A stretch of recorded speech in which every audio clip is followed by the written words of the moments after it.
Good morning class. Today we will learn new topic, that is ECG, electrocardiogram. And before starting the topic electrocardiogram, firstly I will introduce the normal electrical conduction, that is normal conduction system of the heart. Already आप लोग first year में पढ़ चुके हैं. मैं यहाँ पे बस एक शॉर्ट रिव्यू दूंगी, एक रिवाइज कर रही हूँ मैं जो हार्ट का जो कंडक्शन सिस्टम है वो कैसा है. The heart electrical impulse that stimulate and paces cardiac muscles normally originate in the SA node, which is an area located near the superior vena cava in the right atrium. सबसे पहले जो एक conduction system है heart का, उसमें impulse generate होते हैं, वो होते हैं SA node, that is sino atrial node, which is located near the superior vena cava in the wall of the right atrium. And then the electrical impulses quickly travel from the sinus node through the atria to the atrioventricular node. अब जो electrical impulses हैं वो ऐसे node से arterial wall के through चले जाते हैं ऐसे नोड को में एट्रियोवेंट्रिकुलर नोड में. This is the process which is known as conduction. The electrical stimulation of muscles cell of the arteria cause them to contract. जब भी आर्ट्रियल मसल्स में इलेक्ट्रिकल स्टिमुलेशन होता है तो उसकी वजह से जो मसल्स होते हैं वो कॉन्ट्रैक्ट हो जाते हैं. And the structure of AV node slows the electrical impulse giving atria time to contract and fill the ventricles with the blood. AV nodes के जो स्ट्रक्चर है उसकी वजह से जो इलेक्ट्रिकल इम्पल्सेस जो जनरेट होते हैं वो टाइम देते हैं आर्ट्रिया को, जिससे कि वो कॉन्ट्रैक्ट हो सके और साथ ही साथ वेंट्रिकल्स की फीलिंग हो सके with the blood. And the this part of atrial contraction is frequently referred to as atrial kick. इसको हम बोलते हैं atrial kick and it accounts for nearly 1/3 of volume ejected during the ventricular contraction. और ये ventricular contraction के through जो blood eject होता है उस ब्लड का ये 1/3 वॉल्यूम होता है. So it is overall normal electrical impulse generation inside the heart. And after the SA node, it travels to the atrioventricular node, and then the impulse travel very quickly through the bundle of His. अभी हमने देखा SA node से सबसे पहले जो conduction system है start होता है SA नोड में, which is located in the wall of right atrium near the superior vena cava. Then it goes to the atrioventricular wall. Then after atrioventricular wall it travels to the bundle of His to the right and left bundle branches. उसके बाद atrioventricular जो node है वहाँ से ये travel करता है और बंडल ऑफ हिस में जाता है. बंडल ऑफ हिस में ये दो पार्ट में डिवाइड हो जाते हैं electrical impulses, right bundle branches and left bundle branches, and they further subdivided into Purkinje fibres which is located in ventricle muscles, जो कि वेंट्रिकल के मसल्स में होते हैं. इसका डायग्राम मैं भी आप लोगों को दिखाऊंगी. सबसे पहले अभी हम लोग इसकी थ्योरी पढ़ते हैं. The electrical stimulation of the muscle cell of the ventricles in turn cause the mechanical contraction of the ventricle which is systole. अब नेक्स्ट क्या होता है, जैसे ही वेंट्रिकल्स के जो मसल्स हैं उनमें जैसे ही इलेक्ट्रिकल स्टिमुलेशन होता है then they cause contraction of ventricles and this is called systole, और जिसको हम क्या कहते हैं, सिस्टोल कहते हैं. Then cell repolarise and ventricles then relax and electrical impulses cause mechanical contraction of the heart muscles that follow. Then cells फिर से क्या होते हैं, repolarize हो जाते हैं, and then the electrical stimulation it is called depolarization and mechanical contraction is called systole. जो electrical stimulation होता है सेल में उसको हम बोलते हैं cell depolarisation, and mechanical contraction जो होता है that is ventricular contraction that is called systole. Then the electrical relaxation is called repolarisation and it is called diastole. तो ओवरऑल अगर हम डीपोलराइजेशन में देखें तो इसमें वेंट्रिकल्स में कॉन्ट्रैक्शन होता है, एंड अगर हम इलेक्ट्रिकल रिलैक्सेशन में देखें दैट इज रीपोलराइजेशन, तो इसमें वेंट्रिकल्स में डायस्टोल होता है. and the process from the SA node electrical impulses generation through the ventricular repolarization complete electromechanical circuit and cycle begins again. तो ओवरऑल हमने देखा सबसे पहले SA नोड में इम्पल्स जनरेट होते हैं, then it goes to AV node that is atrioventricular node, then from the atrioventricular node it goes to the bundle of His, then further divided in left and right bundle branches and Purkinje fiber, and again circuit start again and again. So this is the conduction system of the heart. The electrical impulse which travels to the heart, it can be viewed by the electrocardiography which is an end product of the ECG. जो electrocardiogram, जैसे कि आप यहाँ पे pictures देख रहे हैं, ECG यहाँ पे है, ECG की एक स्ट्रिप है, उसकी पिक्चर्स डली हुई है.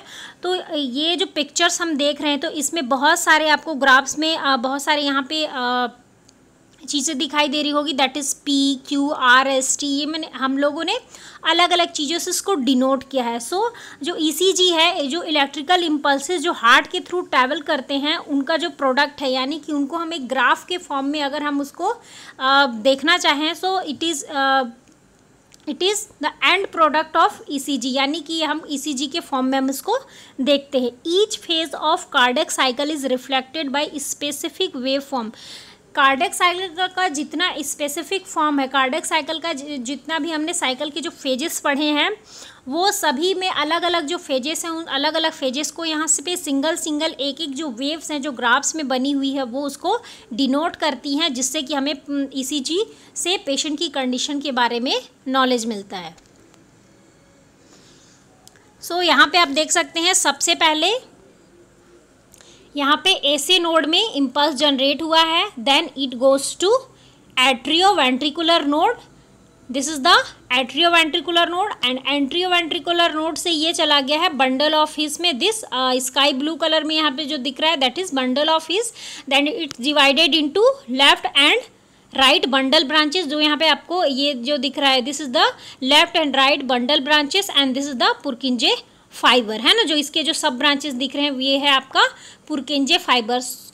तो यहाँ पे आप अलग अलग चीज़ें देख सकते हैं, जैसे कि सबसे पहले आपको यहाँ पे रेड कलर दिख रहा है, this is the P wave. यहाँ पे आपने ग्राफ में देखा होगा, यहाँ पे P वेव है, ये है ना. तो यहाँ पे आप देख सकते हैं, ये वाला जो पार्ट है, this indicate the arterial contraction because of electrical stimulation at SA node, that is sino arterial node. Next आप देख सकते हैं, ये जो स्काई ब्लू कलर में है, ये आपके यहाँ पे नीचे यहाँ पे डिनोट कर रहा है. नीचे जो डिनोट कर रहा है, आप यहाँ पे देख सकते हैं, दिस इज द Q, है ना. यहाँ पे ये Q बना हुआ है. तो ये हो गया. नेक्स्ट हम देखते हैं, ये वाला जो पार्ट है, जो बंडल ऑफ हिस के आगे का जो पार्ट है, that is पुरकिंजे fibre and left and right bundle branches. तो ये जो पर्पल कलर का जो आप पार्ट देख रहे हैं, तो ये जितने भी ECG के जो स्ट्रिप्स हैं, एक पर्टिकुलर जो हम एक ग्राफ देख रहे हैं, इस पे जितने भी वेव्स बने हुए हैं, ये सभी वेव्स इलेक्ट्रिकल जो स्टिमुलेशन है, कार्डियक साइकिल है, उसके ईच फेजेस को ये डिफाइन करते हैं. इसके थ्रू हम फाइंड आउट कर सकते हैं कि पेशेंट को कहाँ पे प्रॉब्लम है, किस पर्टिकुलर कार्डियक फेज में पेशेंट को प्रॉब्लम हो रही है. So next will talk about the placement of electrical leads. So there are different name of electrode, and their different placement. So first one is V1 that is the V1 यहाँ पे आप देख सकते हैं. So next we are looking for the placement of electrode. So first is V1, that is fourth intercostal space to the right of the sternum. That means the first electrode that is placed, that is V1. तो यहाँ पे आप diagram में जैसे देख सकते हैं, V1 का प्लेसमेंट ये है. This is the placement of V1 and it is in this electrode V1 that is placed in the fourth intercostal space to the right of the sternum. Next is V2. V2 it is placed in the fifth intercostal space to the left of the sternum. सबसे पहले हमने देखा जो V1 का जो electrode है इसको हम right side of the sternum यहाँ पे हम प्लेस करते हैं at the fourth intercostal space. Next अगर हम V2 की बात करें तो V2 जस्ट उसके opposite left of the sternum, मतलब लेफ्ट साइड में हम फिफ्थ इंटरकॉस्टल स्पेस जो है हम वहाँ पे प्लेस करते हैं. Then V3 this is between the lead V2 and V4. तो सबसे पहले हम लोग V4 देखेंगे. V4 it is the this placement, this electrode placement is fifth intercostal space at mid clavicular line. ये जो क्लेविकल्स है इसका जो मिडिल लाइन है at the level of fifth intercostal space. तो यहाँ पे हम V4 जो इलेक्ट्रोड है उसको प्लेस करते हैं and V3 which is placed between the V2 and V4. Next one is V5. It is the placement of V5 lead with the V4 at the left axillary line. यहाँ पे आप देख सकते हैं लेफ्ट साइड का जो axillary line है यहाँ पे हम V5 प्लेस करते हैं. And next one is RA that is right arm. Next one is LA that is left arm. Similar location to the RA जहाँ पे हमने राइट आर्म में इलेक्ट्रोड लगाया है जस्ट उसके पैरेलल हम लेफ्ट आर्म में भी लगाएंगे. नेक्स्ट हम देखते हैं लेग में. This is the placement of electrode in right leg and this is the placement of electrode in the left leg. और यहाँ पे आप देख सकते हैं ये जो सारे जितने भी ECGs के ये जो इलेक्ट्रोड्स हैं सभी ये कनेक्टेड हैं यहाँ पे ECG मशीन से. So electrode placement that is V1, V2, V3, V4 and V5 and the another lead which is placed in the arm and the leg that is RA right arm, LA left arm, RL right leg and LL that is left leg. Next is ECG graph. तो ECG graph यहाँ पे आप देख सकते हैं बना हुआ है. यहाँ पे अलग अलग वेव्स हैं. So this is the P wave. Next one is Q wave. This is the R wave. P, Q, R, S and T. So overall this is the P, this is Q and this peak one is called R and this is the S and this one is T. So P, Q, R, S, P, Q, R, S and T. अब इसमें हम देखते हैं कि बहुत सारा यहाँ पे इंटरवल्स वगैरह लिखा हुआ है ना. तो सबसे पहले ये वाला जो वेव है वो P है. मैं आपको इसके जो पिछले वाला जो डायग्राम है वो आपको दिखाती हूँ. तो सबसे पहले अगर हम इस डायग्राम में यहाँ पे देखते हैं तो ये वाला जो वेव है यहाँ पे पॉइंट है P. Then this is the Q. तो PQ इंटरवल का मतलब है distance between the P and Q wave. Next है QRS कॉम्प्लेक्स. तो ये है QRS कॉम्प्लेक्स. तो इसमें आपका ये QRS का जो इंटरवल है ये रहेगा between the Q and S that is QRS complex. Next हम देखते हैं HT का यहाँ से है distance between the S and T wave. And next one is QT interval. QT that is the interval between the Q and T. So this is the P, Q, R, S and T. तो सबसे पहले जो main है इसमें क्या क्या चीज़ें हैं. फर्स्ट है P wave, then QRS complex and last one is T. अब नेक्स्ट हम आगे पढ़ेंगे कि ये जो सिंगल जो वेव्स हैं कॉम्प्लेक्स है वो किस किस पर्टिकुलर फेजेस को डिनोट करते हैं. So the ECG it is composed of wave forms यानी कि ECG का जो हम स्ट्रिप देखते हैं उसमें बहुत सारे टाइप के वेव्स बने होते हैं. That is P wave, QRX complex, T wave, U wave and another segment that is ST segment. Interval for example PR interval, QT interval.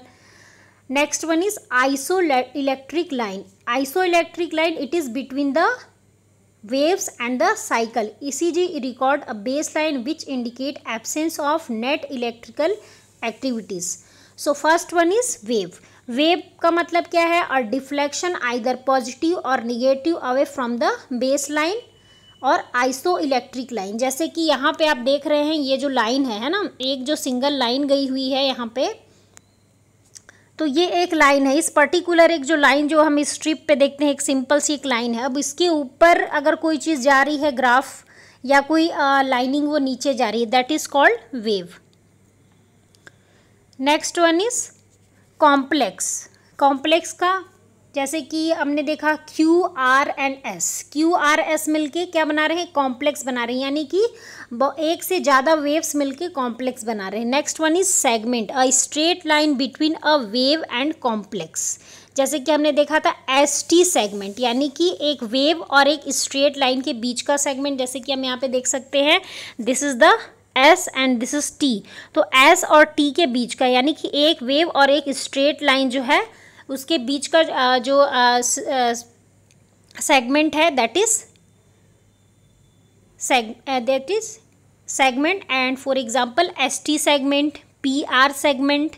Next one is interval. Interval that is a segment and a wave, यानी कि एक segment और एक wave के बीच को हम बोलते हैं इंटरवल।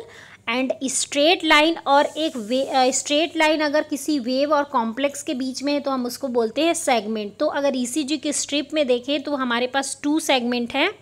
सबसे फर्स्ट है आपका एसटी सेगमेंट और नेक्स्ट है आपका पीआर सेगमेंट। और अगर हम इंटरवल की बात करें तो इंटरवल में यहाँ पे हमारे पास 2 हैं, PR interval and QT interval. Next अब हम ये देखेंगे कि ईसीजी का जो स्ट्रिप है उसमें बहुत सारे, अभी हमने वेव्स देखे P, Q, R, S, T, U, तो अलग अलग जो वेव्स हैं वो क्या इंडिकेट करते हैं, कार्डियक साइकिल के किस फेज को इंडिकेट करते हैं। So first one is P wave, it is small rounded upright position wave which indicate the atrial depolarization. अभी मैंने आपको बताया था कि आर्ट्रियल डीपोलराइजेशन हो रहा है, यानी कि डीपोलराइजेशन यानी कि कॉन्ट्रैक्शन हो रहा है एंड रीपोलराइजेशन मतलब वहाँ पे रिलैक्सेशन हो रहा है। तो जब भी किसी वर्ड के आगे यहाँ पे आपको डीपोलराइजेशन मिलेगा, that is contraction of that particular part.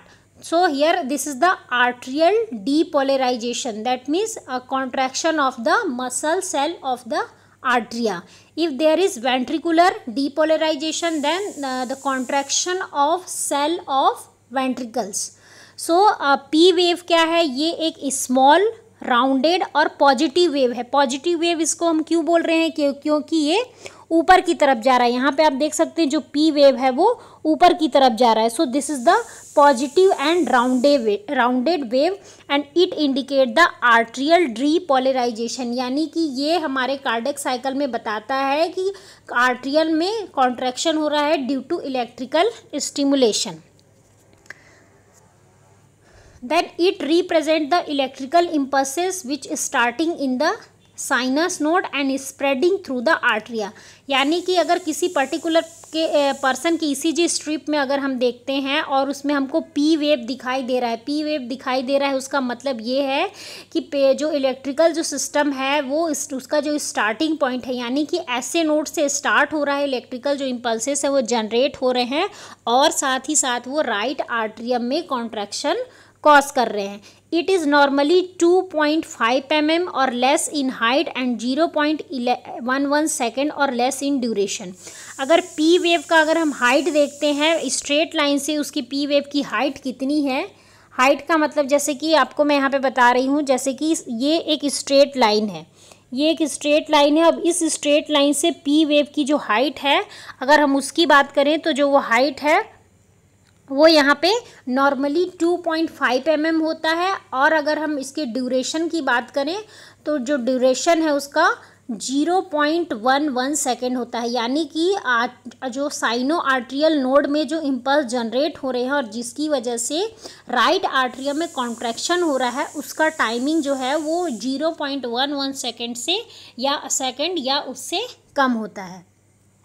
Next will talk about the QRS complex मैंने बताया था जब एक से ज़्यादा वेव्स ग्रुप में हो, दैट इज़ कॉल्ड कॉम्प्लेक्स. तो यहाँ पे QRX कॉम्प्लेक्स क्यों बोला गया, क्योंकि यहाँ पे Q वेव है, देन R वेव है एंड S भी है. So that is QRS complex. तो ये सबसे पहली चीज़ इसके बारे में ये है कि it represent the ventricular depolarization. अभी मैंने बताया था कि डीपोलराइजेशन का मतलब होता है कॉन्ट्रैक्शन। तो सेकंड जो QRS जो कॉम्प्लेक्स है वो वेंट्रिकुलर डीपोलराइजेशन को इंडिकेट करता है। यानी कि सबसे पहले क्या हुआ, पी वेव यानी कि आर्ट्रियल डीपोलराइजेशन हुआ, यानी कि आर्ट्रिया में कॉन्ट्रैक्शन हुआ। डीपोलराइजेशन का मतलब होता है कॉन्ट्रैक्शन। नेक्स्ट उसके बाद क्या हो रहा है, QRS कॉम्प्लेक्स जो देख रहे हैं वो क्या इंडिकेट करता है, वेंट्रिकुलर डीपोलराइजेशन। यानी कि अब आर्ट्रियल डीपोलराइजेशन होने के बाद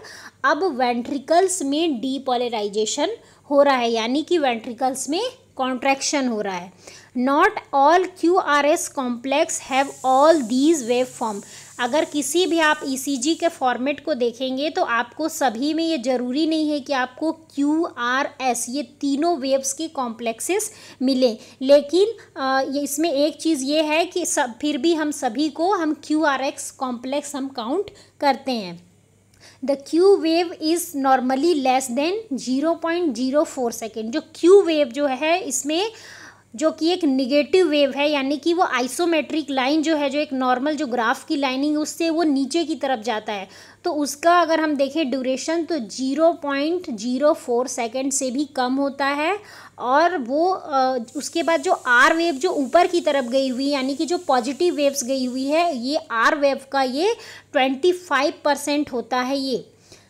Then the QRS complex it is normally less than 0.12 second in duration. अगर ओवरऑल अगर हम बात करते हैं QRS कॉम्प्लेक्स की तो वो टोटल 0.12 सेकेंड जो ड्यूरेशन होता है वो होता है QRS कॉम्प्लेक्स का। इसके पहले हमने देखा था पी वेव का हमने देखा था 0.11। देन इसका अगर हम देखते हैं तो 0.12 है QRS कॉम्प्लेक्स का। अब इसमें 3 वेव से मिलके ये कॉम्प्लेक्स बना है, Q wave, R wave and S wave. Q wave first negative deflection का मतलब क्या है, ग्राफ में जो एक नॉर्मल लाइनिंग बनी हुई होती है तो ये पहला जो वेव है जो कि लाइनिंग से नीचे की तरफ जा रहा है, यानी कि निगेटिव। नेक्स्ट जो R वेव है वो फर्स्ट पॉजिटिव डिफ्लेक्शन है, मतलब कि वो ऊपर की तरफ जा रहा है आर वेव। नेक्स्ट है S wave, first negative deflection after the R wave. और जो एस वेव है वो पहला निगेटिव डिफ्लेक्शन होता है जो कि आर वेव के बाद बनता है। Next is T wave, it represent the ventricular repolarisation. अब मैंने आपको बताया था कि रीपोलराइजेशन का मतलब यहाँ पे डायस्टोल हो रहा है, यानी कि रिलैक्सेशन फेज है। तो जो टी वेव है उसमें क्या हो रहा है, वेंट्रिकुलर रीपोलराइजेशन, यानी कि QRS कॉम्प्लेक्स के बनाने के टाइम पे QRS कॉम्प्लेक्स जो फॉर्म हुआ था उस टाइम पे वेंट्रिकल में कॉन्ट्रैक्शन हुआ था, यानी कि डीपोलराइजेशन हुआ था। लेकिन अब यहाँ पे टी वेव फॉर्म हो रहा है, यानी कि वेंट्रिकल्स रीपोलराइज हो रहे हैं। इसका मतलब है वेंट्रिकल्स में रिलैक्सेशन हो रहा है, that is called resting state. Next is it follow QRS complex. ये जो टी वेव है वो QRS जो कॉम्प्लेक्स बना हुआ है उसी को फॉलो करता है, और इसका जो डायरेक्शन है वो सेम होता है एज ए QRS का जो कॉम्प्लेक्स का जो डायरेक्शन है वैसा ही डायरेक्शन, उसी डायरेक्शन में आगे की तरफ टी वेव अपने आप को कंटिन्यू करता है। Atrial repolarization also occur, same time पे आर्ट्रिया में भी रीपोलराइजेशन होता है, यानी कि आर्ट्रियम में भी रेस्टिंग फेज होता है। आर्ट्रियल के जो सेल्स हैं आर्ट्रिया के वो भी रिलैक्स होते हैं, लेकिन ये ECG के जो ग्राफ है उसमें आपको नहीं दिखाई देगा, because it occurs at the same time as QRS। अब ये जो आर्ट्रियल रीपोलराइजेशन है वो ग्राफ में शो इसलिए नहीं होता है क्योंकि वो उस टाइम पे होता है जब QRS कॉम्प्लेक्स फॉर्म हो रही होती है, यानी कि अगर हम बात करें तो आर्ट्रियल जो रीपोलराइजेशन है वो वेंट्रिकुलर डीपोलराइजेशन होने के टाइम पे ही होता है। और चूंकि उसका जो ड्यूरेशन है वो बहुत ही शॉर्ट होता है आर्ट्रियल रीपोलराइजेशन का, इसलिए वो हमको इस जो ग्राफ में इस चीज़ को हम नहीं देख पाते हैं, विजिबल नहीं होता है, क्योंकि उसके से अगर हम कंपेयर करें तो वेंट्रिकुलर जो डीपोलराइजेशन है यानी कि जो फॉर्मेशन हो रहा है QRS कॉम्प्लेक्स का, वो उसके कंपेयर में बड़ा है और साथ ही साथ वो टाइम टेकिंग है। तो ओवरऑल अभी तक हम लोगों ने देखा कि जो P वेव है यानी कि आर्ट्रियल जो कॉन्ट्रैक्शन है उसका टाइमिंग है 0.11 सेकेंड। नेक्स्ट हमने देखा था QRS कॉम्प्लेक्स जिसका ड्यूरेशन है 0.12 सेकेंड यानी कि वेंट्रिकुलर डीपोलराइजेशन का। नेक्स्ट हमने देखा टी वेव में हो रहा है वेंट्रिकुलर रीपोलराइजेशन। नेक्स्ट यहाँ पे है द क्यू वेव यहाँ पे जो है क्यू वेव में क्या हो रहा है, it is you wave, it is small rounded upward wave, upright wave following the T wave. जो यू वेव है वो टी वेव का ही आगे कंटिन्यूशन है जो कि टी वेव को फॉलो करता है। और ये क्या चीज़ इंडिकेट करता है, ये इंडिकेट करता है रीपोलराइजेशन ऑफ पुरकिंजे फाइबर्स। ये पुरकिंजे फाइबर्स के जो सेल वहाँ पे हैं उनके रिलैक्सेशन यानी कि रेस्टिंग फेज को इंडिकेट करता है। तो ओवरऑल हमारे पास यहाँ पे क्या क्या चीज़ें हैं, पी वेव है, देन QRS है, उसके बाद टी वेव है और एक लास्ट है दैट इज़ यू वेव। अब नेक्स्ट हम इंटरवल के बारे में बात करते हैं। तो इंटरवल में क्या है यहाँ पे, तो इंटरवल में यहाँ पे क्या होता है, जैसे कि सबसे पहले हम देखते हैं PR इंटरवल है। PR इंटरवल का मतलब क्या है कि जो P वेव हम लोगों ने देखा उसके बाद क्या था, Q है, Q के बाद R है, यानी कि P और R जो वेव अभी हम लोगों ने देखा इसके बीच में जो इंटरवल होता है वो होता है PR इंटरवल। PR इंटरवल ये हो गया। Next, it is measured from the beginning of the P wave to the beginning of QRS complex. इसको हम कहाँ से काउंट करते हैं, इसको काउंट करते हैं हम from the P wave to the beginning of QRX complex, यानी कि QRX जो कॉम्प्लेक्स है जहाँ से स्टार्ट हो रहा है वहाँ से हम इसकी जो लेंथ है उसको हम मेज़र करते हैं, that is PR interval. It measures the time during which a depolarization wave travel from the arteria to the ventricles. ये जो PR का जो इंटरवल होता है ये कौन सी टाइमिंग होती है, ये वो टाइमिंग होती है जिसमें कि आर्ट्रिया में डीपोलराइजेशन तो हो रहा है लेकिन सेम वो जो डीपोलराइजेशन यानी कि कॉन्ट्रैक्शन हो रहा है वो कॉन्ट्रैक्शन आगे जाके एट्रियोवेंट्रिकुलर नोड में आ रहा है, यानी कि वो ऐसे नोड से AV नोड में आने के बीच में जो कॉन्ट्रैक्शन है यानी कि डीपोलराइजेशन है वो आर्ट्रिया से वेंट्रिकल्स यानी कि ऐसे नोड से AV नोड के बीच में कॉन्ट्रैक्शन आने के बीच में जो समय होता है वो होता है PR interval. In adult, the PR interval normally ranges from 0.12 to 0.20 second. अब यहाँ पे नेक्स्ट चीज़ क्या है, PR जो इंटरवल होता है यानी कि ऐसे नोड से AV नोड के बीच में जो कॉन्ट्रैक्शन जो ट्रांसफ़र हो रहा है यहाँ पे डीपोलराइजेशन जो हो रहा है उसका टाइमिंग होता है 0.12 से 0.22 सेकेंड, यानी कि अगर हम ओवरऑल इसको मान लेते हैं 0.2 सेकेंड। नेक्स्ट है ST सेगमेंट। ST सेगमेंट यानी कि यहाँ पे क्या है, it is the distance between the S wave and beginning of T wave.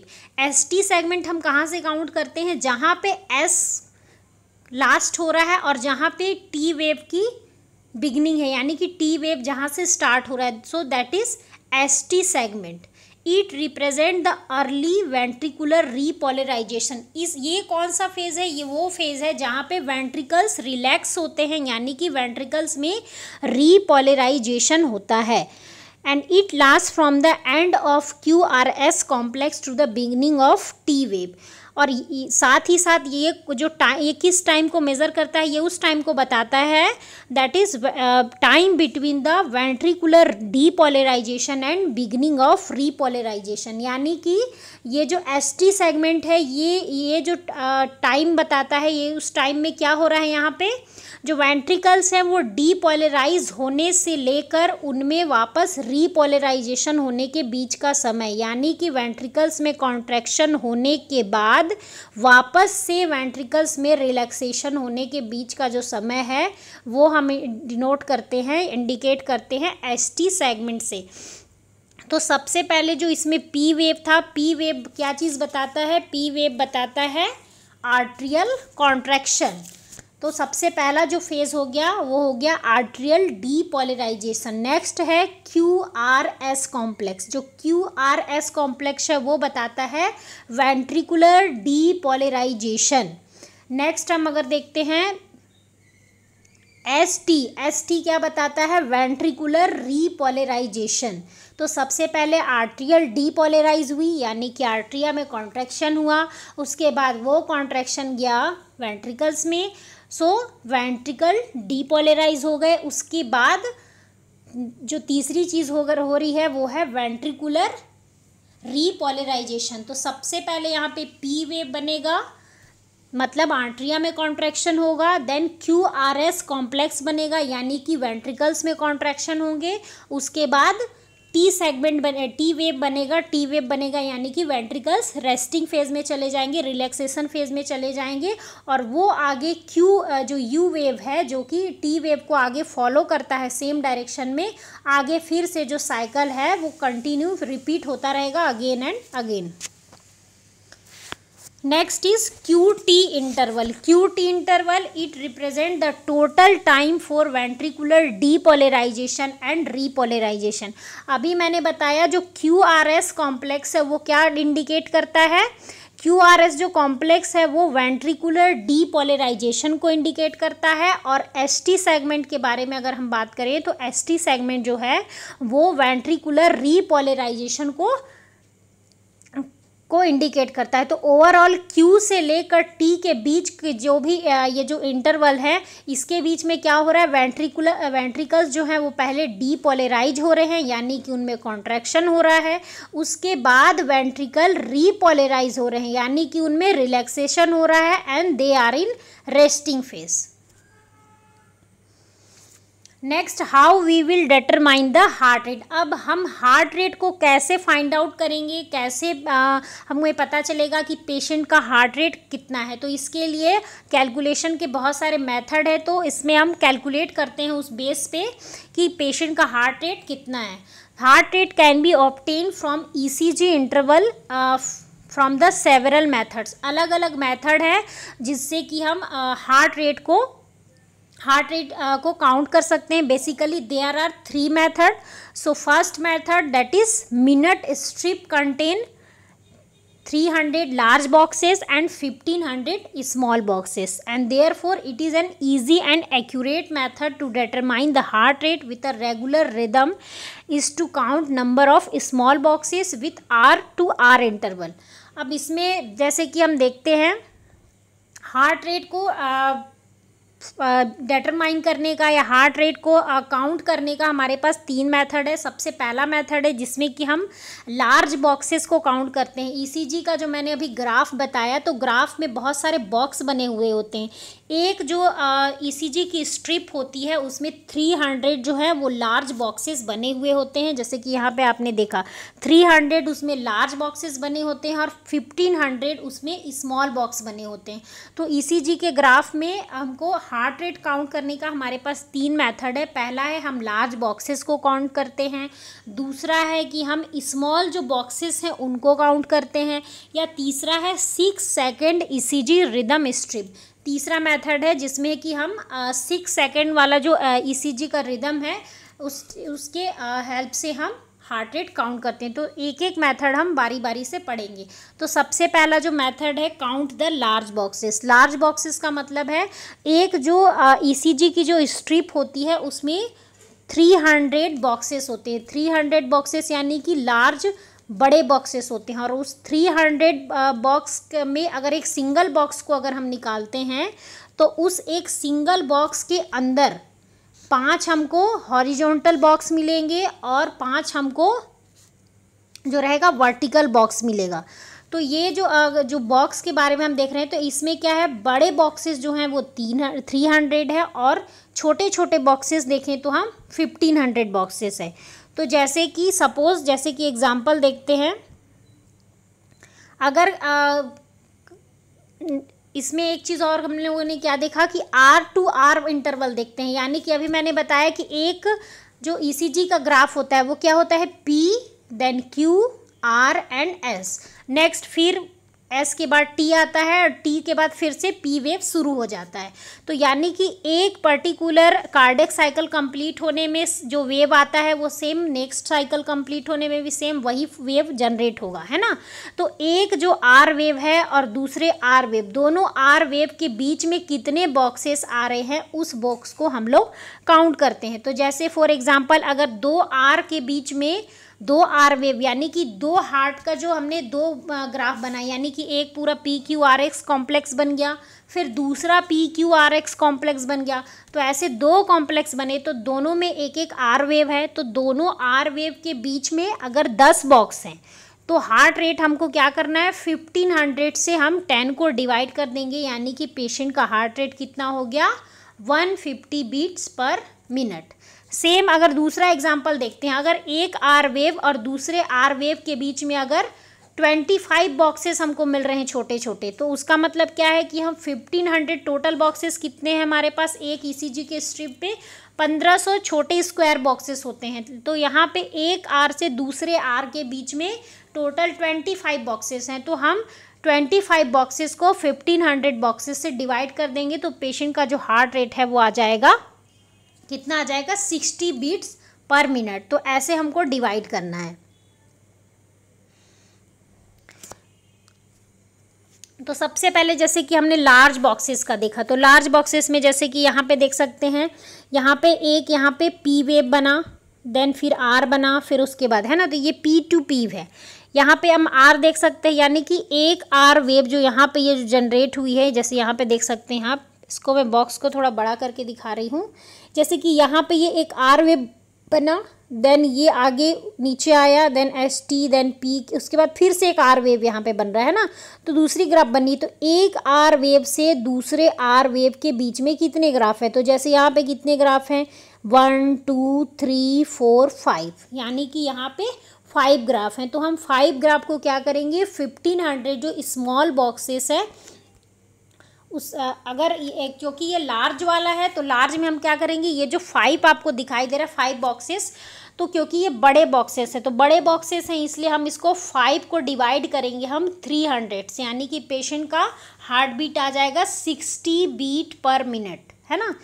और अगर ये दो आर के जो इंटरवल्स है आर टू आर, अगर इसके बीच में अगर छः यहाँ पे डब्बे आते हैं ना, तो हम क्या करते हैं 6 डिवाइडेड बाई 300, क्योंकि ये बड़ा वाला स्क्वायर है, क्योंकि हम यहाँ पे लार्ज बॉक्सेस को काउंट कर रहे हैं। जब भी हम लार्ज बॉक्सेस को काउंट करते हैं तो टोटल बॉक्सेस को हम 300 से डिवाइड करते हैं, और जब भी हम स्मॉल बॉक्स को काउंट करते हैं तो उसको हम 1500 से डिवाइड करते हैं। जैसे कि हम यहाँ पे देख रहे हैं स्मॉल बॉक्सेस की बात करें तो यहाँ पे भी सेम देख रहे हैं ना, एक आर वेव से दूसरे आर वेव के बीच में कितने बॉक्सेस हैं, तो कितने बॉक्सेस हैं, तो उसमें अगर हम काउंट करेंगे तो यहाँ पे जैसे मान लीजिए 30 हैं, यानी कि 1 2 3 4 5 6, है ना। तो 6 वेव्स हैं यहाँ पे, और 6 जो बड़े वेव्स हैं, तो उन 6 बड़े वेव्स के बीच में भी देखिए एक छोटा छोटा बॉक्स बना हुआ है ना, तो छोटा छोटा भी बॉक्स बना हुआ है, तो वो कितना हो गया, अगर हम उसको इंटू कर देते हैं तो वो टोटल हो गया आपका 30।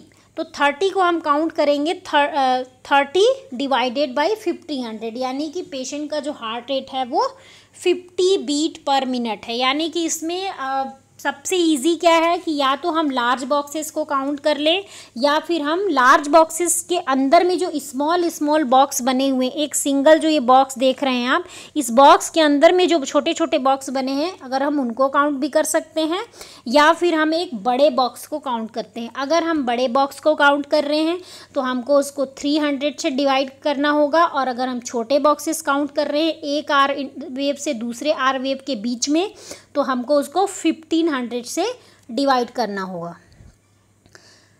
नेक्स्ट थर्ड मेथड जो हम लोगों ने देखा था 6 second ECG rhythm strip. 6 second ECG rhythm strip में क्या है, it is the best method for measuring the irregular heart rate with varying R to R interval to count the number of R waves in a 6 second strip including extra beat such as PVC, PAC, PJC, and it is multiplied by the 10 and it gives the average number of beats per minute.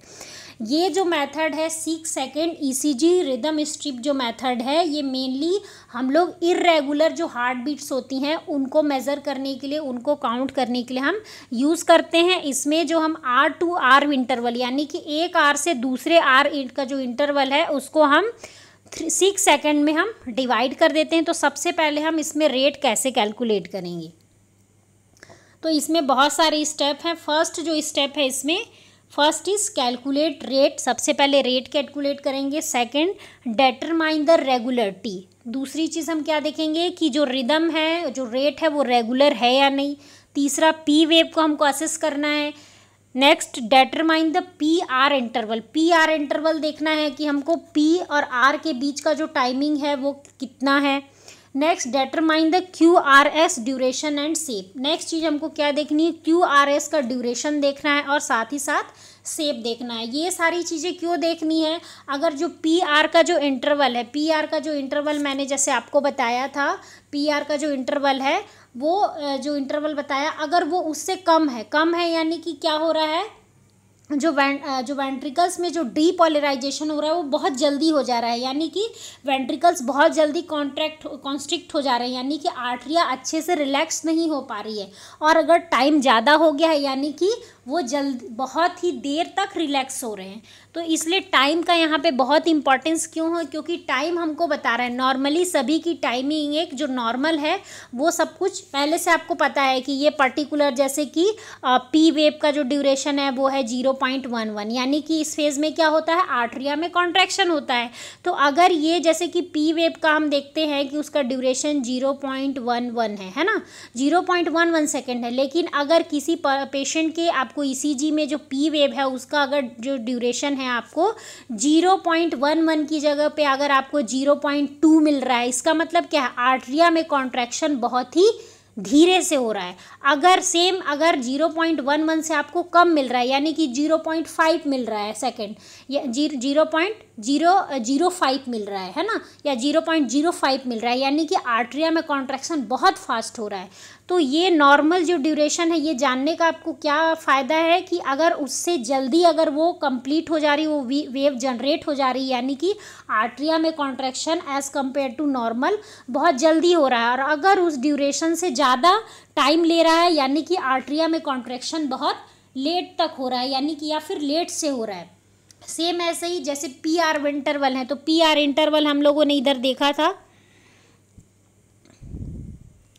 PR interval क्या करता है, ये जो है ये depolarisation यानी कि atria में जो कॉन्ट्रैक्शन हो रहा है वो क्या कहाँ तक पहुँच रहा है, वेंट्रिकल्स तक। तो अगर PR का जो इंटरवल है नॉर्मली कितना होता है, 0.12 से 0.22 सेकेंड है ना, लेकिन अगर आप देखेंगे कि जो PR का इंटरवल है सपोज अगर 0.12 से भी कम है यानी कि 0.09 है या 0.08 है, तो उसका मतलब क्या है कि आर्टरिया से वेंट्रिकल में कॉन्ट्रैक्शन जो है वो बहुत ही फास्टली हो जा रहा है, नॉर्मल से ज़्यादा हो रहा है ना।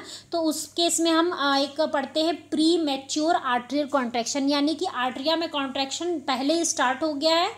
और दूसरी चीज़ क्या है, अगर 20 से भी ज़्यादा टाइम लग रहा है PR इंटरवल को कंप्लीट करने में, यानी कि 0.20 है तो 0.27 है या फिर 0.3 सेकेंड लग रहा है, तो इसका मतलब क्या है कि आर्टरियल डीपोलराइजेशन से वेंट्रिकुलर डीपोलराइजेशन, यानी कि आर्टरिया में कॉन्ट्रैक्शन होने के बाद जो वेंट्रिकल्स में कॉन्ट्रैक्शन होता है उसमें बहुत ही ज़्यादा समय लग रहा है, क्योंकि वही समय है जिसको PR इंटरवल के फॉर्म में हम समझते हैं।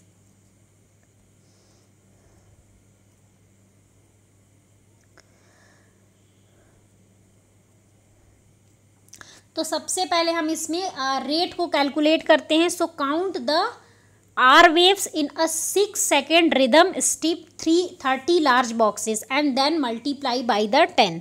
तो जैसे सबसे पहले हमको रेट कैलकुलेट करना है, तो सबसे पहले हम इसको यहाँ पे 30 लार्ज बॉक्सेस लिए हमने। लार्ज बॉक्सेस यानी कि जैसे सिंगल अगर हम यहाँ से काउंट करना शुरू करें तो 1 2 3, अगर हम ये पूरा काउंट करेंगे तो ये टोटल यहाँ पे क्या हो रहा है 30 लार्ज बॉक्सेस हैं, है ना। तो 30 लार्ज बॉक्सेस को हमने क्या किया है 6 सेकेंड में डिवाइड कर लिया है। अब यहाँ पे हम देखेंगे कि एक पर्टिकुलर जो R वेव्स के बीच में जो है वो कितने यहाँ पे कितने यहाँ पे बॉक्सेस हैं। तो अब हम बॉक्सेस को काउंट करेंगे एंड देन मल्टीप्लाई बाई 10। अब हम उसको मल्टीप्लाई कर देंगे 10 से। जैसे कि आप यहाँ पे देख सकते हैं कि जैसे 30 लार्ज बॉक्सेस हैं, है ना। तो 30 लार्ज बॉक्सेस में कितने आर वेव्स यहाँ पे बन रहे हैं। तो अगर हम काउंट करते हैं 1 2 3 4 5 6 7 8 9, है ना। तो यानी कि ये जो पूरा 30 जो लार्ज बॉक्स है उसमें हमको कितने आर वेव्स मिल रहे हैं, यहाँ पे 9।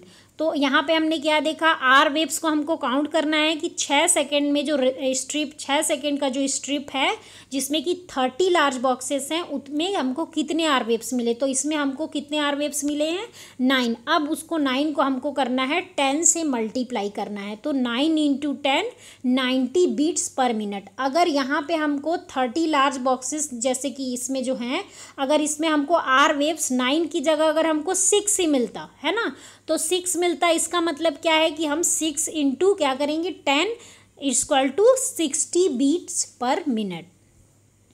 नेक्स्ट देखते हैं determine the regularity. Determine the regularity का मतलब क्या है, एक आर वेव से दूसरे आर वेव के बीच में हमको डिस्टेंस देखना है। रेगुलर अगर हैं तो क्या है, ओकेशनली रेगुलर हैं, इर्रेगुलर है, इर्रेगुलरली इर्रेगुलर है। मतलब सबसे पहले देखते हैं इसमें ओकेशनली इर्रेगुलर, यानी कि ओकेशनली मतलब कभी कभी इर्रेगुलर हो जा रहा है। दूसरी चीज़ है रेगुलरली इर्रेगुलर, यानी कि हमेशा इर्रेगुलर ही है। एक आर वेव से दूसरे आर वेव के बीच का जो डिस्टेंस है वो हमेशा ही रेगुलरली ही हमको इर्रेगुलर मिल रहा है। तीसरा क्या है, इर्रेगुलरली इर्रेगुलर, यानी कि हमको हम रेगुलरली फॉर्म में हमको वो अलग अलग नहीं मिल रहे हैं, आर से आर के बीच के डिस्टेंस वो हमको कभी कभी हमको इर्रेगुलर मिल रहा है या इर्रेगुलरली हमको इर्रेगुलर मिल रहा है। तो ये 3 क्राइटेरिया हो सकता है। तो इसके बेस पे हम डिफाइन करते हैं कि जो रिदम है वो रेगुलर है या नहीं है। तो ये डिपेंड करता है कि 2 आर के जो स्ट्रिप्स हैं, 2 आर वेव के बीच का जो डिस्टेंस है वो बाकी सारे आर से आर वेव के बीच के डिस्टेंस के बराबर ही है या अलग है। जैसे कि इसका मतलब ये है कि जैसे यहाँ पे 2 आर वेव है, अब इन दोनों के बीच का जो डिस्टेंस है क्या वो सेम डिस्टेंस इन दोनों आर वेव के बीच का है, क्या वो सेम डिस्टेंस इन दोनों भी आर वेव के बीच में है या नहीं है। Next, assess the P waves. P waves को हमको सबसे पहले कैसे असेस करना है कि पी वेव्स कैसे होता है। सबसे पहले वो आइसोमेट्रिक लाइन, यानी कि जो एक नॉर्मल लाइनिंग होती है ग्राफ में उससे ऊपर की तरफ अपराइट होता है और ऊपर की तरफ होता है। तो सबसे पहले हमको देखना है पी वेव प्रेजेंट है या नहीं प्रेजेंट है। दूसरा देखना है कि जो पी वेव्स है क्या सारे पी वेव्स एक जैसे दिखाई दे रहे हैं। नॉर्मल पी वेव का जो स्ट्रक्चर है मैं आपको बता चुकी हूँ, है ना, वो थोड़ा सा प्रोट्यूड टाइप का रहता है, उभरा हुआ रहता है राउंडेड शेप में। तो सबसे पहले हमको ईसीजी स्ट्रिप में क्या देखना है कि सारे जो ग्राफ्स हैं, एक जो single P Q R S जो कॉम्प्लेक्स बनता है क्या सभी में पी वेव प्रेजेंट है। दूसरी चीज़ ये देखनी है क्या सभी में जो पी वेव का जो राउंडेड जो शेप है वो क्या सभी में सेम है। जैसे इसमें जैसा पी वेव का जो शेप बना हुआ है सेम इसमें भी क्या वही है, क्या इसमें भी सेम वही है, इसमें भी सेम वही है, वो सारी चीज़ें हमको देखनी है। नेक्स्ट, जैसे कि आप यहाँ पे देख सकते हैं, यहाँ पे जो शेप है पी वेव का वही सेम शेप यहाँ पे भी है, वही सेम शेप यहाँ पे भी है, सेम यहाँ पे भी है। लेकिन अगर एबनॉर्मल होगा तो किसी में आपको शेप दूसरा मिलेगा, किसी में दूसरा मिलेगा। लेकिन यहाँ पे सभी पी वेव जहाँ पे एरो दिया हुआ है देख सकते हैं, सभी जो पी वेव हैं सभी के जो शेप हैं वो बिल्कुल सेम है। तो पहली चीज़ देखना है कि पी वेव प्रेजेंट है या नहीं। दूसरी चीज़ हम देखते हैं क्या सभी पी वेव एक जैसे दिख रहे हैं। तीसरी चीज़ क्या देखना है, does the P wave occur at a regular rate, यानी कि जो पी वेव्स हैं क्या एक रेगुलर रेट पे क्या पी वेव्स जनरेट हो रहे हैं या नहीं हो रहे हैं, या एक पी वेव जनरेट होने के बाद दूसरे पी वेव को जनरेट होने में क्या बहुत ज़्यादा लंबा समय लग रहा है या बहुत कम समय लग रहा है। तो ये चीज़ हमको देखना है। Is there one P wave before each Q R S, यानी कि क्या हर क्यू आर एक्स कॉम्प्लेक्स बनने के पहले पी वेव प्रेजेंट है या नहीं। यानी कि एक जैसे ये सिंगल हमने देखा P Q R S T, है ना, फिर यहाँ पे हम देख सकते हैं P Q R S T, फिर यहाँ पे देख सकते हैं P Q R S T. तो क्या सभी क्यू आर एक्स कॉम्प्लेक्स के सामने में पी वेव बना हुआ है या नहीं बना हुआ है, ये भी हमको देखना है। Then is there one P wave before each Q R S complex, ये मैंने बता दिया। देन इंटरप्रेट अब हम कर सकते हैं कि नॉर्मल है पी वेव या नहीं है, या फिर हर क्यू आर एस कॉम्प्लेक्स के सामने में पी वेव बना हुआ है या नहीं बना हुआ है। Next, determining the P R interval. P R interval क्या होता है? आर्ट्रियल डीपोलराइजेशन से वेंट्रिकुलर डीपोलराइजेशन के बीच का समय होता है। तो नॉर्मली ये समय होता है 0.12 टू 0.20 सेकेंड्स, और मैक्सिमम ये 3 to 5 बॉक्सेस जो होते हैं, स्मॉल बॉक्सेस, उनको कवर करता है। एक जो स्मॉल बॉक्सेस होता है वो 0.04 सेकेंड का होता है। तो अगर पी और आर के बीच में अगर एक बॉक्स आ रहा है, दैट मीन्स टाइम क्या कितना लग रहा है उसमें, पी आर इंटरवल कंप्लीट होने में 0.04 सेकेंड। अगर दो बॉक्सेस उसमें आ रहे हैं स्मॉल वाले, तो उसका मतलब क्या है कि कितना सेकेंड लग रहा है, 0.08 सेकेंड। अगर 3 बॉक्सेस आ रहे हैं तो 0.12 सेकेंड। तो ऐसे हम काउंट करते हैं कि छोटे छोटे जो, जैसे कि यहाँ पे ये जो देख सकते हैं ना, अगर सिंगल बॉक्स आ रहा है तो एक बड़े बॉक्स के अंदर में यहाँ पे छोटे छोटे आपके 5 बॉक्स होते हैं, है ना। तो एक सिंगल बॉक्स अगर आ रहा है तो यानी कि 0.04 सेकेंड होगा। तो ये हम काउंट करते हैं पी आर इंटरवल। नेक्स्ट देखते हैं Q R S duration. Q R S duration में क्या करते हैं हम, नॉर्मली इसका टाइमिंग क्या है, 0.04 टू 0.012 सेकेंड, यानी कि मैक्सिमम ये 1 to 3 स्मॉल बॉक्सेस को कवर करता है। तो क्यू आर एस का जो ड्यूरेशन और शेप हमको देखना है, एक स्मॉल बॉक्सेस होता है 0.04 सेकेंड का। तो अगर 2 स्मॉल बॉक्सेस हैं तो यानी कि कितना टाइम लग रहा है, 0.08 सेकेंड। नेक्स्ट हम देखते हैं रिदम। रिदम में क्या देखते हैं, रेट देखना है हमको, रेगुलर है या नहीं, regular same P wave Q R X complex generate हो रही है या नहीं, पी वेव नॉर्मल है या नहीं, क्या सभी क्यू आर एक्स कॉम्प्लेक्स के सामने पी वेव है या नहीं, पी आर इंटरवल कितना है, क्यू आर एस का ड्यूरेशन कितना है। तो ये एक नॉर्मल जो रिदम होती है, नॉर्मल जो हार्ट बीट होती है, उसके ये सारे दिए हुए हैं, rate, regularity, P waves, P R interval, Q R duration. ये एक नॉर्मल साइनस रिदम का दिया हुआ है। तो नॉर्मल साइनस रिदम, तो ओवरऑल ये जो आप अभी ग्राफ आपने देखा, ये एक नॉर्मल है। नॉर्मल मतलब इसमें सभी आर वेव्स के बीच में डिस्टेंस सेम है। सभी में आप देख सकते हैं, हर जो आर वेव्स है, 2 आर वेव्स के बीच में 3-3 बॉक्स ही है सभी में, है ना। और दूसरी चीज़, सभी में पी वेव्स प्रेजेंट है, सभी में क्यू आर एक्स कॉम्प्लेक्स बना हुआ है।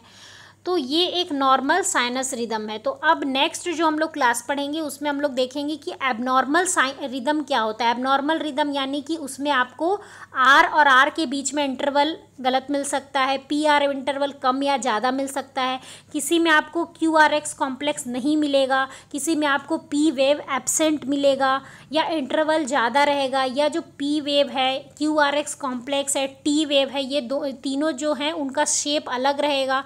तो ये जो सारी जो एबनॉर्मेलिटी है, इसको हम बोलते हैं कार्डियक डिसरिदमिया या फिर एरिदमिया। तो नेक्स्ट हम लोग डिसरिदमिया या एरिदमिया पढ़ेंगे। तो उसके पहले आपको ये चीज़ अच्छे से समझना है कि नॉर्मल रिदम क्या होता है। नॉर्मल जो साइनस रिदम है उसमें हम क्या क्या चीज़ें देखते हैं, what are the ECG graph, ECG में क्या क्या वेव्स होते हैं, उस पर्टिकुलर जो एक सिंगल वेव है वो किस चीज़ को इंडिकेट करता है। तो ये सारी चीज़ें आपको पढ़नी है। तो मैं फिर से एक बार रिवाइज़ करूँगी। तो सबसे पहले जो हमने यहाँ पे ग्राफ देखा था, तो पी वेव क्या है, ये सबसे पहले है ये आर्ट्रियल डीपोलराइजेशन, यानी कि आर्ट्रिया में कॉन्ट्रैक्शन को इंडिकेट करता है। देन हमने क्यू आर एस कॉम्प्लेक्स देखा, ये वेंट्रिकल्स में कॉन्ट्रैक्शन को रिप्रेजेंट करता है। देन टी वेव यानी कि वेंट्रिकल्स में रिलैक्सेशन को रिप्रेजेंट करता है। इसके पहले हमने देखा था ईसीजी में इलेक्ट्रोड प्लेसमेंट करते हैं। इलेक्ट्रोड प्लेसमेंट में यहाँ पे हमने डिफरेंट टाइप्स देखे। तो सबसे पहले हमने V1 देखा, जो लीड्स जो हम प्लेस करते हैं at the level of 4th intercostal muscle in the right of the sternum and just opposite at the left of the sternum. V2 is placed at the level of 5th intercostal space. Then we will place the V4 electrode that is place between the left mid clavicular line, ये जो clavicles है इसका middle line जो अगर हम देखें just eight the level of fifth intercostal muscle, और जो V3 है उसको जस्ट हम किसके किसके बीच में प्लेस करते हैं, between the V2 and V4, and another one is that is V5, that is the left axillary line, यहाँ पे आप देख सकते हैं यहाँ पे हम प्लेस करते हैं, and another one is right arm, left arm and right leg and left leg जो है इसमें हम अलग अलग इलेक्ट्रोड हम प्लेस करते हैं। तो ओवरऑल अगर हम यहाँ पे देखें तो ECG का जो लीड्स है ये यहाँ पे काउंट कर सकते हैं कि कितने लीड्स इसमें लगे हुए हैं।